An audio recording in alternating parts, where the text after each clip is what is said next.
श्री इम्तियाज जलील जी। अध्यक्ष महोदय, 14 सितंबर 1984 को जब हमने द फैमिली कोर्ट्स एक्ट बनाया तो उसका मकसद ये था कि हम कंसिलिएशन के ज़रिए, यानी कि हम बातचीत के ज़रिए, समझौता के ज़रिए मामलों को निपटा सके। ये एक्ट 1984 में बनाया गया था। आज तकरीबन 40 साल के बाद अगर हम सब ये सवाल करें अपने आप से कि क्या ये एक्ट बनने के बाद हमने इस एक्ट के ज़रिए फैमिली कोर्ट में जितने भी मामले आए हैं उनको इंसाफ दिलाने के अंदर हम कामयाब हुए हैं, तो दुर्भाग्यवश मैं ये कहना चाहूँगा कि हमारा जवाब नहीं होगा।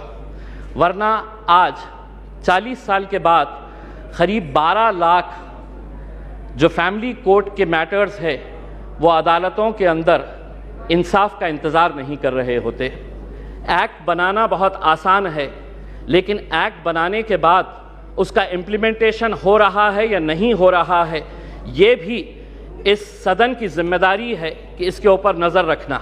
वरना एक्ट तो बन गया, लेकिन आज क्या वजह है कि इस 130 करोड़ की आबादी वाले देश के अंदर महज 715 फैमिली कोर्ट्स चलाए जा रहे हैं।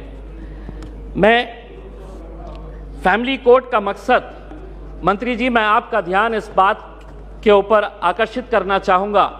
अध्यक्ष महोदय, फैमिली कोर्ट्स का मतलब सिर्फ ये नहीं है कि पति पत्नियों का विवाद, कि बच्चा किसके कब्जे में जाएगा, बच्ची किसके कब्जे में जाएगी, एलिमनी की अमाउंट कितनी होगी, कब दी जाएगी, कैसे दी जाएगी, घर किसके कब्जे में जाएगा, किसके हिस्से में जाएगा। फैमिली कोर्ट्स का मतलब हम सिर्फ यही समझते हैं, और बहुत सारे जितने भी सम्मानीय सदस्यों ने कहा है इन्हीं का उदाहरण दिया है। मैं मंत्री जी आपसे हाथ जोड़कर विनती करना चाहूँगा, हम एक ऐसे समाज के अंदर रहते हैं जहाँ एक नई संस्कृति को हम देख रहे हैं कि हमारे बूढ़े माँ बाप जिन्होंने हमें पाल पोस कर बड़ा किया है, जब वो बूढ़े हो जा रहे हैं तो इस देश के अंदर बहुत सारे ओल्ड एज होम्स खोले जा रहे हैं, वृद्ध आश्रम खोले जा रहे हैं।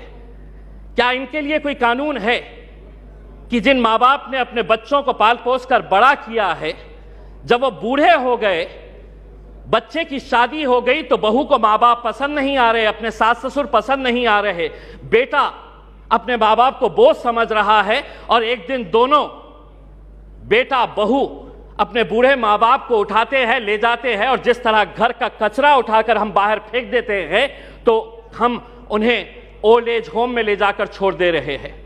मैं तमाम सदस्यों से हाथ जोड़कर विनती करना चाहूँगा, मैं भी दिवाली के वक्त औरंगाबाद के मेरे चुनावी क्षेत्र के वो एक ओल्ड एज होम में गया था।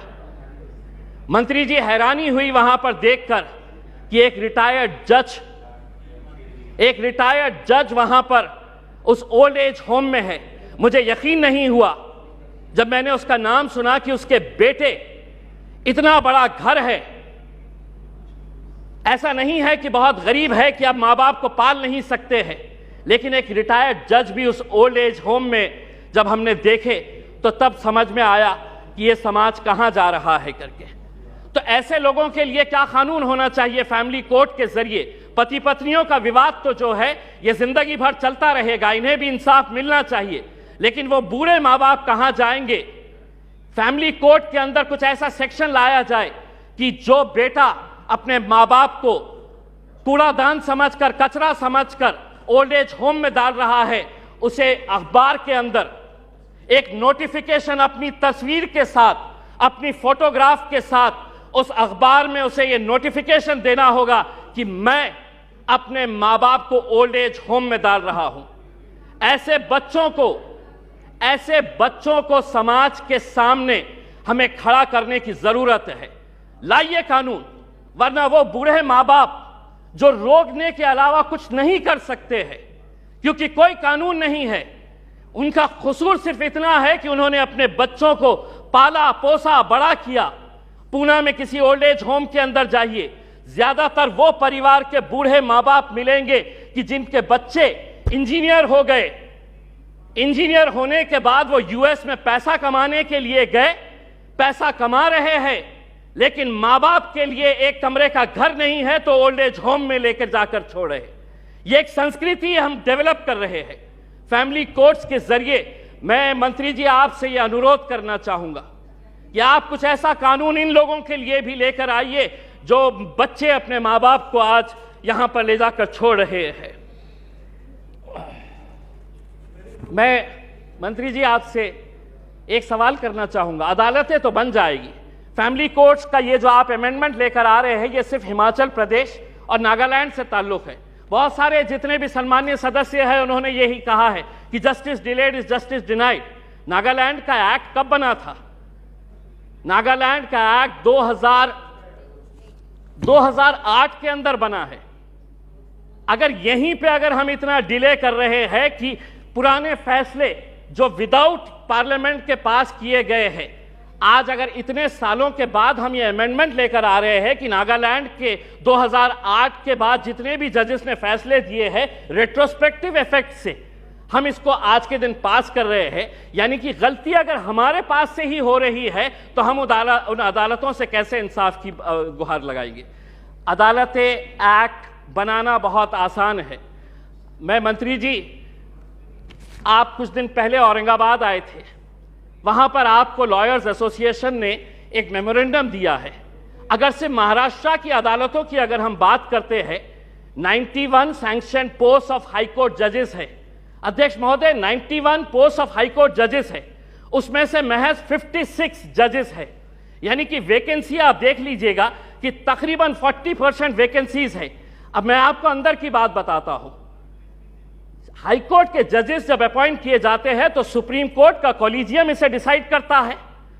यह पूरा सुप्रीम कोर्ट के कॉलेजियम ने अपना रिकमेंडेशन दे चुका है। क्या वजह है कि सरकार ने इसे इतने सालों से रोक रखी है?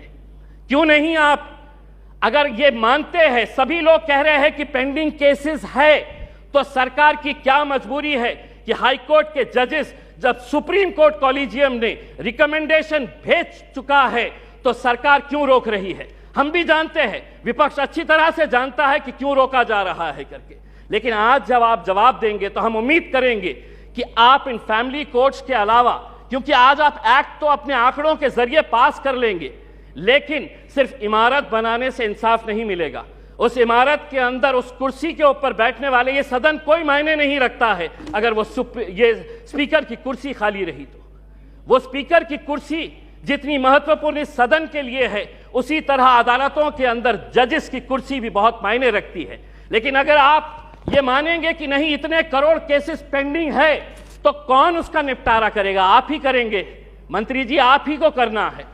और अगर सुप्रीम कोर्ट कॉलेजियम ने अपना महाराष्ट्र के जजेस का रिकमेंड कर चुका है तो सरकार उसे क्यों रोकी है, इसका जवाब भी आपको देने की जरूरत है। आपने एक ट्रिपल तलाक का कानून लेकर आए थे, इसके जरिए ये भी फैमिली कोर्ट का मैटर है। मैं आपसे पूछना चाहूंगा, उस वक्त फैमिली जब ट्रिपल तलाक का मामला आया था तो बहुत सारे लोगों ने चीख चीख कर कहा था कि हमें मुस्लिम बहनों के साथ इंसाफ करने की जरूरत है। आज वो फैमिलीज भी आपसे पूछना चाहती है, ये एक्ट आपने बनाया आंकड़ों के जरिए, हमारे विरोध होने के बावजूद आपने एक्ट बनाया, अब आपकी जिम्मेदारी है ये बताएं कि एक्ट बनने के बाद कितनी मुस्लिम बहनों को आपने इंसाफ देने का काम किया है। ये उम्मीद करते हैं। धन्यवाद। Thank you.